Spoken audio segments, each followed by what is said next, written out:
ومن أحسن قولا ممن دعا إلى الله وعمل صالحا وقال إنني من المسلمين।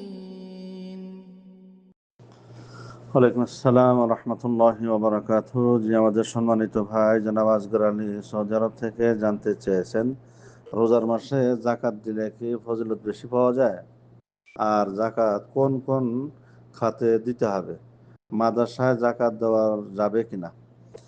আলহামদুলিল্লাহ ওয়াহদা ওয়াসসালাতু ওয়াসসালামু আলা রাসূলিল্লাহ, আম্মা বাদ। জি, সম্মানিত ভাই, জাকাতের একটা নিয়ম রয়েছে। হ্যাঁ, জাকাতের কিছু শর্ত রয়েছে। সেই শর্তগুলি যদি কোনো ব্যক্তির মধ্যে পাওয়া যায় তাহলে তার উপরে জাকাত ফরজ। যেমন, যে টাকার জাকাত সে বের করবে সে টাকার মালিকানাধীন হওয়া, দ্বিতীয় হলো 1 বছর পূর্ণ হওয়া, তৃতীয় হলো নিসাব পরিমাণ হওয়া। এখন কোনো ব্যক্তির যদি রমজান মাস আসার আগেই যদি তার 1 বছর পূর্ণ হয়, নিসাব পরিমাণ হয় এবং সেই টাকার মালিকানাধীন যদি সে নিজেই হয়, তাহলে সে এই ক্ষেত্রে আর দেরি করবে না, জাকাত আদায় করার জন্য রমজান মাসের অপেক্ষা করবে না। যেহেতু হায়াত মৃত্যুর কথা কেউ জানে না, তাই আগে ভাগে 1 বছর পূর্ণ হওয়া মাত্রই সে কি করবে, বের করবে।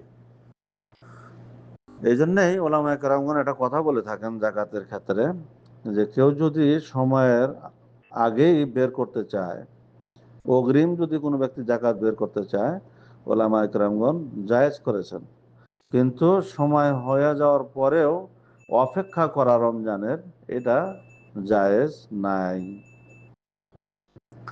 দ্বিতীয় কথা হলো এই, যে রমজানে আল্লাহ রসুল আলাইহিস সালাম আহ, সব ইবাদতের ক্ষেত্রে আগভাগ নিয়েছেন। চাহে নামাজের ক্ষেত্রে হোক, হ্যাঁ, কোরআন তেলাওয়াতের ক্ষেত্রে হোক, জিকির আজকারের ক্ষেত্রে হোক, জাকাত দান খারাতের দিক দিয়েই হোক, হ্যাঁ, সব দিক দিয়েই আগভাগ নিয়েছেন এবং বেশি বেশি করে দান খারাত করতেন। তো আমাদেরও উচিত রমজান মাসে দান খারাত করা এবং বেশি বেশি করে দান খারাত করা। কিন্তু জাকাত এটা ফরজ এবং এটা রমজানের জন্য অপেক্ষা করবে এবং রমজানের সওয়াব বেশি এমন ধারণা করা ঠিক না। ফরজ হওয়া মাত্রই, হ্যাঁ, বছর পূর্ণ হওয়া মাত্রই জাকাত বের করতে হবে, অপেক্ষা করা যাবে না, দেরি করা যাবে না। দ্বিতীয় কথা হলো এই, যে জাকাতের হকদার কারা। আমরা প্রত্যেককেই জানি আল্লাহ সুবহানাহু ওয়া তাআলা কোরআন মাজিদে এ ব্যাপারে পরিষ্কার ভাষায় বলেছেন যে জাকাতের হকদার হচ্ছে 8 শ্রেণীর মানুষ। তার মধ্যে একজন হলো ফকির, দ্বিতীয় জন হলো মিসকিন, তৃতীয় জন হলো যে ব্যক্তি জাকাত আদায় করে, চতুর্থ হলো এই, চতুর্থ ব্যক্তি চাহে কাফের হোক চাহে মুসলিম হোক, উভয় ক্ষেত্রেই বৈধ। তার সামান্য বিশ্লেষণ হলো এই, এমন মুসলিম ব্যক্তি যে নতুন নতুন ইসলাম ধর্ম গ্রহণ করেছে এবং তার কাছে উপযুক্ত ধন সম্পদ নাই, বা থাকলেও হয়তো মানুষে তাকে তাড়িয়ে দিয়েছে, এমত অবস্থায় তার ইসলামকে মজবুত করার জন্য, ইমানকে মজবুত করার জন্য জাকাত দিয়ে হলেও তাকে সাহায্য করা, জাকাত দিয়ে সাহায্য করা। অথবা এমন কাফের, যে কাফেরকে জাকাত দিলে হয়তো সে ইসলাম নিয়ে আসবে, অথবা মুসলিমদেরকে সে কষ্ট দিয়ে থাকে, হ্যাঁ, তাকে কিছু টাকা পয়সা দিলে মুসলিমদেরকে সে নিরাপদ রাখবে, কষ্ট দেবে না, এই ধরনের মানুষকেও জাকাত দেওয়া বৈধ।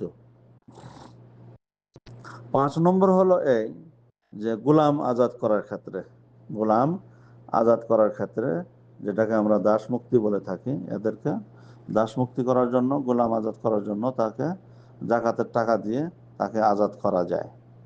6 নম্বর হলো ঋণগ্রস্ত ব্যক্তি। 6 নম্বর হলো ঋণগ্রস্ত ব্যক্তি, কেউ জাকাত দেওয়া যায়। 7 নম্বর হলো মুজাহিদ, যেটাকে আমরা বলে থাকি আল্লাহ রাস্তায় জিহাদকারী। আর 8 নম্বর হলো মুসাফির ব্যক্তি, যে ব্যক্তি যথেষ্ট টাকা পয়সা নিয়ে যা প্রয়োজন ছিল সফরে বের হওয়ার জন্য, কিন্তু সফর থাকাকালে তার পাথেয় এবং সামগ্রী টাকা পয়সা শেষ হয়ে যায়। এই ক্ষেত্রে তাকে অতটুক পরিমাণ জাকাত থেকে দেওয়া যাবে যতটুক তার প্রয়োজন। তো এই 8 শ্রেণীর মানুষই জাকাত পাবে। তার সাথে সাথে আরেকটা প্রশ্ন করেছেন যে মাদ্রাসায় জাকাত দেওয়া যাবে কিনা।